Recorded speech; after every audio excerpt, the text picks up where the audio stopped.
Can a series of last-minute withdrawals change the course of a major tournament like the Rome Masters 1000? Carlos Alcaraz is ready to return to action after his absence in Madrid, but the tournament's organization has been shaken by 3 unexpected withdrawals that have completely altered the draw. The Mercian, who will debut directly in the second round, could face an unexpected opponent, adding more uncertainty to his path in Rome. Join us to discover how these changes might impact Alcaraz's performance and that of the other Spanish players present at the tournament. Carlos Alcaraz will reappear this Friday at the Rome Masters 1000 after his forced absence in Madrid due to injury. As a seeded player, the Mercian will enter directly in the second round, where he was originally scheduled to face the winner of the match between Yoshihito Nishioka and Jan-Lennard Struff. However, the German has withdrawn at the last minute, forcing a redraw of the bracket. Struff's withdrawal wasn't the only one, as Belgian Zizou Bergs and Frenchman Benjamin Bonzi also pulled out, leading to the inclusion of 3 lucky losers in the main draw. This means that Nishioka, if he wins, will face one of these unexpected players before taking on Alcaraz, who still doesn't know who his definitive opponent will be. Among the names hoping to claim one of those vacant spots is Pablo Carreño. The Asturian lost in the final round of the qualifiers to Roman Baruchaga, but as the 8th seed and with no 3 players of higher ranking eliminated, he could be called back. If he succeeds, he'll have a new opportunity to fight in the main draw. The situation has also benefited Valencian player Carlos Taberner, who will play in the main draw of a Masters 1000 for the first time since 2021. His entry was made possible by the withdrawal of Jamie Faria after losing 6-0 in the first set. Taberner, recently crowned champion of the Murcia Challenger, arrives in good form and could surprise if he maintains his level of play. Spain will have a strong presence in Rome beyond Alcaraz. Alejandro Davidovich, Roberto Bautista, Pedro Martinez, Roberto Carbiez, and Jaume Munar will also be in the main draw. This makes the tournament a key opportunity for Spanish players, who are looking to bounce back from the disappointment in Madrid, where for the first time in 23 editions there were no Spanish representatives in the round of 16. Alcaraz himself approaches this event with ambition but also with caution. There are still questions about his physical condition following the injury, and the instability in the draw only adds to the uncertainty. Even so, the Mercian has shown that he can quickly adapt and compete at the highest level even in unpredictable conditions. The 3 last-minute withdrawals at the Rome Masters 1000 have shaken up the established plans and reconfigured a tournament that promises strong emotions. Carlos Alcaraz returns eager to prove he's recovered, but with a path full of unknowns. The possibility of facing unexpected opponents adds an extra layer of excitement. Moreover, with players like Carlos Taberner taking advantage of their chances and a solid base of Spanish representatives, Rome becomes an ideal platform to showcase national talent. Alcaraz, as the leading figure, will head this charge in a tournament starting with more uncertainty than usual. Do you think Carlos Alcaraz will shine in Rome despite the circumstances? Which Spanish player will go furthest in this tournament? Share your opinion in the comments. Carlos Alcaraz aims for one of the few missing titles in his trophy cabinet. Having just turned 22, Alcaraz has already won several of the most important titles on the circuit, but still has a few tournaments left to conquer. One of them is the Rome Masters 1000, where he's only played in 2 editions and has yet to lift the trophy. That's why he travels to Rome with a new goal in mind, although he knows that the main priority is to regain form for Roland Garros, especially after his injury. Additionally, his path to the title won't be easy. Carlos Alcaraz is facing a crucial moment in his career with the start of the Rome Masters 1000, one of the few major tournaments still missing from his resume. At a young age, he's already achieved things most can only dream of, but he also faces growing pressure from his own words. In his documentary My Way, the Mercian expressed his desire to become one of the greatest in history, but made it clear that he isn't willing to sacrifice his balanced lifestyle to achieve it at any cost. These statements have sparked intense debate in the tennis world, particularly among figures like Carlos Moya, who, with top-level experience, doubts that greatness can be reached with that mindset. According to Moya, neither Federer, Nadal, nor Djokovic reached the top without major sacrifices, and he finds it hard to believe Alcaraz can do so following a different path. These remarks have fueled skepticism just as the Spaniard returns from injury. His absence in Madrid cost him the world number 2 spot, and Zverev's win in Munich pushed him down to 3rd in the ATP rankings. But Rome represents a new opportunity to regain ground and, more importantly, to show that he can compete at the highest level after the muscle tear he suffered.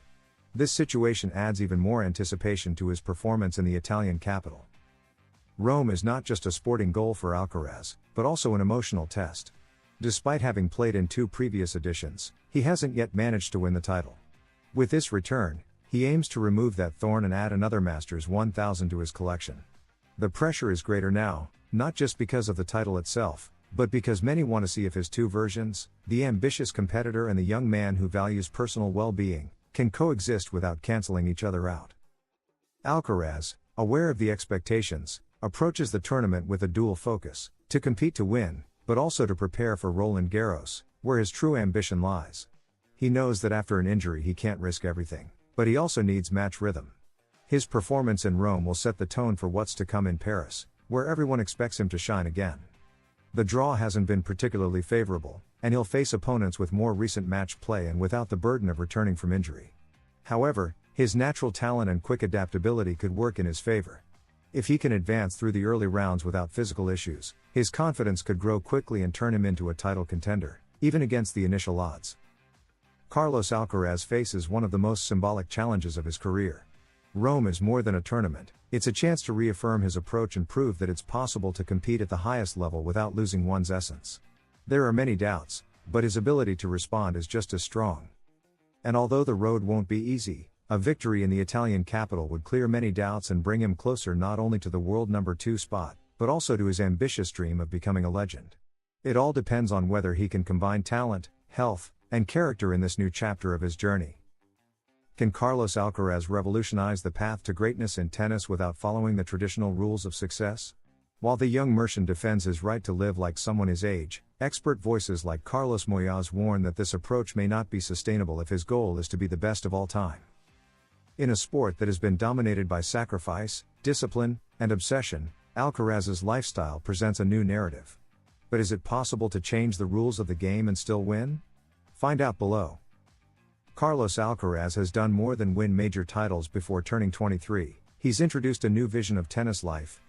In his documentary My Way, he openly shared a life philosophy based on balance, family, friends, and personal enjoyment, even celebrating victories in Ibiza like any young man. However, this stance has raised concerns among experts, particularly Carlos Moya, who, with experience coaching Rafa Nadal, offers a direct and valuable perspective on what it takes to reach the top of the sport. Moya acknowledges that Alcaraz's current approach may work in the short term. At his age, the body still responds strongly, and mental freshness allows him to compete intensely. However, he warns that if his goal is to match the greatness of legends like Federer, Djokovic, or Nadal, certain attitudes will need to evolve. For the former world number 1, the path to history isn't built on talent alone, it demands dedication that goes beyond training and involves a life almost entirely centered on tennis. What's interesting is that Moya doesn't criticize out of rejection, but out of understanding. He himself acknowledges that Alcaraz has every right to enjoy his youth and values his discipline, which is evident in his achievements. But he questions whether that absolute freedom is sustainable in the long term.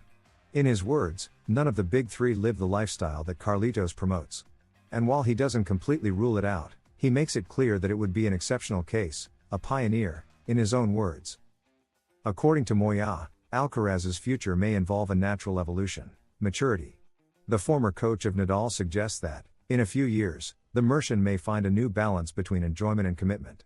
This process, far from being a renunciation of his identity, could be the precise point where youth and legacy merge. At his age, there's still room to adjust the approach without losing his essence. Moya reminds us that no success is a coincidence. That's why he insists that if Alcaraz has reached his current level, it hasn't been solely because of talent, but also due to a solid work ethic. The difference, perhaps, lies in how he chooses to present himself to the world. What may seem like relaxation or lack of ambition to some, could simply be a different way of channeling the constant pressure and effort demanded by the ATP circuit. Moreover, the former player emphasizes that Carlitos has a professional team guiding him and making decisions with him. It's they who must help him find that balance between personal freedom and the demands of an increasingly demanding sport. It's this environment that could make the difference in helping Alcaraz maintain his level without giving up his convictions. Carlos Alcaraz is writing his own story, combining sports success with an authentic and mindful personal life. His approach raises doubts among tennis purists, but also admiration for his freshness and determination. Nadal's example, a life almost entirely focused on sport, shows that greatness has been built under traditional models. However, as Carlos Moya suggests, perhaps we are looking at a new kind of champion, one who seeks to win without giving up living. Time will tell if this model is sustainable, but what is certain is that the debate has begun and Carlos Alcaraz is at the center of the conversation. New global star threatens Carlos Alcaraz and Sinner. The British player's rise has become evident in the Spanish capital and has already earned him a well-deserved final spot. One of the most talked about names lately is Jack Draper, who could pose a serious challenge to Carlos Alcaraz. The Brit is taking giant strides and is now ranked number 5 in the world, surpassing Novak Djokovic. If he wins in Madrid, he would become the second best player of 2025, only behind the talented Spaniard. Draper had been tipped for greatness for some time, but needed to build up his physical strength, a key aspect that had held him back in Grand Slams. It wasn't long ago that he had to withdraw from a major, the 2025 Australian Open. Carlos Alcaraz's future faces new expectations due to Draper's rise. In recent months, Draper has looked like a global star. His run at the US Open, where he reached the semifinals without dropping a set and only lost to an unstoppable Jannik Sinner, made waves.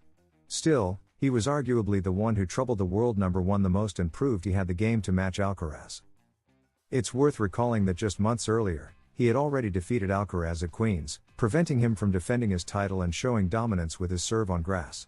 And before the end of 2024, in late October, he captured the most important title of his career, the ATP 500 in Vienna, securing his first ever year-end top 20 finish. Now Draper is part of the elite top 5 players in the world. 2025 has truly been the year of his consolidation. After withdrawing from Australia, he reached the final of the ATP in Doha and won his first Masters 1000 title at Indian Wells. In the Californian desert, Draper beat top players such as Alcaraz, Rune, Shelton, Fritz, and even rising star João Fonseca. Beyond Madrid, the coming months are critical for Draper. At just 23 years old, he's the most likely name to claim that final spot in a Big Three that is difficult to define. This new generation of players may mainly feature Alcaraz and Sinner, but the Brit wants to earn his place in the mix.